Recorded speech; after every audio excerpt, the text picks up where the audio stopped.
Hey, this is Mike at Premium Crickets. We have Robert Johnson here, the developer of the Robert Johnson Bearded Dragon Collection, and my Bearded Dragon, Hoover. We're going to talk about the substrate right now, and the substrate is the matter that you keep within the cage that the Bearded Dragon is going to walk on.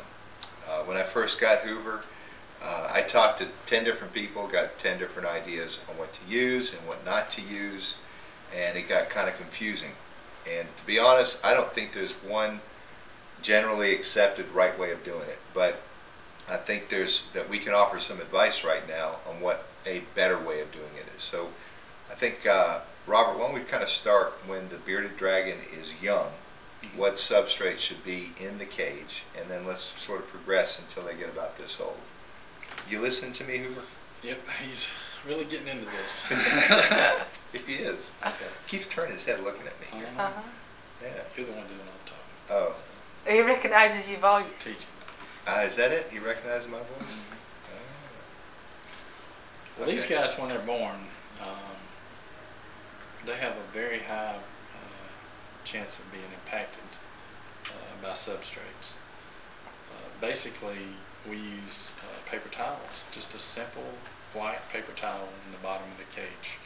Plus, it's easy to clean up, so you can just pull the paper towel out, put new paper towels down after they've done their business. I'm going to tell you the reason why I don't like paper towels. Oh, I'll tell you the reason why I don't like paper towels. What's the reason? Okay.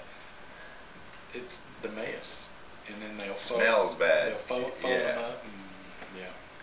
It seems like when they're younger, their feces smells worse than when they're older.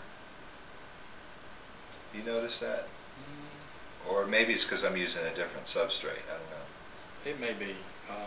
Okay. A lot of babies, yeah, you would tend to smell because of the amount of feces in the cage. Mm-hmm. Paper towels is what we start them off at. Now, when I say start them off, their first couple of weeks of their lives are on paper towels, or unprinted newspapers. We'll use unprinted newspapers. Where do you get unprinted newspapers from? You can get it online. We get ours through sources on eBay, basically. Really? Yeah. You can buy it. Sometimes you can find it at Staples. Unprinted newspaper. Okay. So it's fairly inexpensive. Right. That's what you like.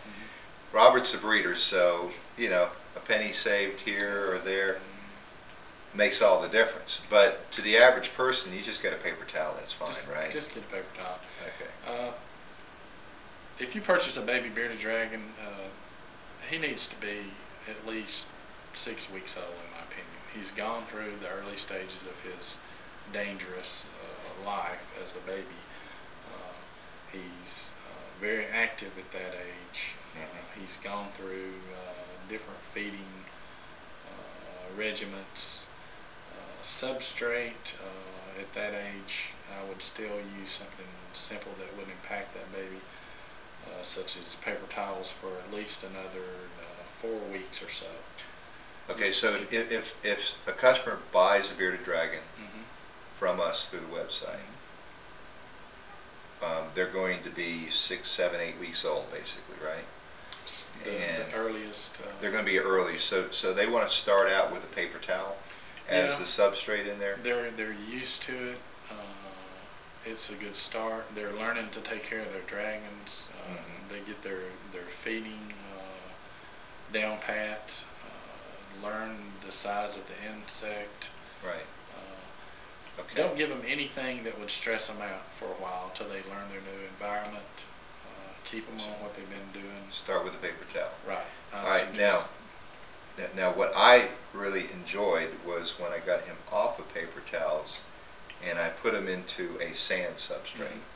What I liked about that was it absorbed the smell. So when Hoover did his business, you know, there was a nice little package there that didn't smell too bad, as easy just to scoop just take out. a net and scoop it out. And that's sand. Now, but when I talk to other people, they say, oh, sand, sand, sand. You know, it's going to impact them.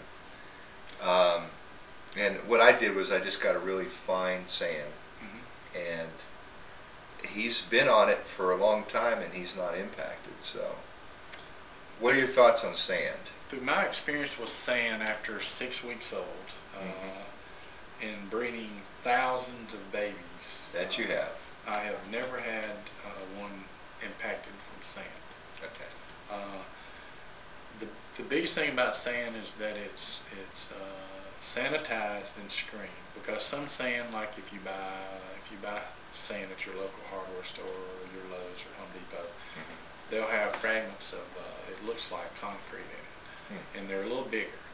So if you get a simple screen and screen the sand, on the bag it'll say sanitized or bleached on the bag of sand. Okay. I'd recommend doing that. After 6 weeks, sand has never really been an issue for me, and it's a pretty substrate. It is pretty. Looks good. It mimics their natural environment yes, too. It tends to eliminate some of the odor from their feces. There is a mix that we've been using for Yeah, I want to talk about that mix. about 3 months. We've introduced wheat bran, and it's bought at your local farmer's tractor supply. Yeah, now the wheat bran, I mean, that's the worm chow that we have. We have a variation of that. People use called the wheat worm bran chow. for a lot of different things. Okay, so now are you mixing like 1 part wheat bran? How many parts sand? How are you doing that? We started off with just trying to use wheat bran by itself. Wheat bran lends to these guys like to dig or like to try to escape on the front enclosures out of the glass. They think they can leave the cage. Oh yeah. And they'll sit there and they'll drag the wheat bran behind it. And then you'll have a big part in your cage that's just bare nothing. So what we tried to do is we took sand and we started mixing it about 50-50 with wheat bran. Now where we lean toward wheat 50-50. bran. Yes. Okay. Where we lean toward wheat bran is it basically takes the smell, 80% of the smell out of the feces. Is that the only purpose of the wheat bran? And it is dries the smell? up the feces. It dries it up. Yes. And that's important for you because you've got hundreds of bearded dragons and you can't tend to it. Now when he leaves us a present, we clean it up right away. Yeah. You guys are jiffy on the spot. Well, now the feces, when you got hundreds of these guys, you can't just sit there and watch and catch whoever does. So right. As soon as the feces hits the substrate, we want it to just dry up. And the wheat bran and the sand helps with that. Helps dry up. 50-50? Is that how you're doing it? We're mixing 50-50. Now, is it when they're catching their prey and they might eat some of that?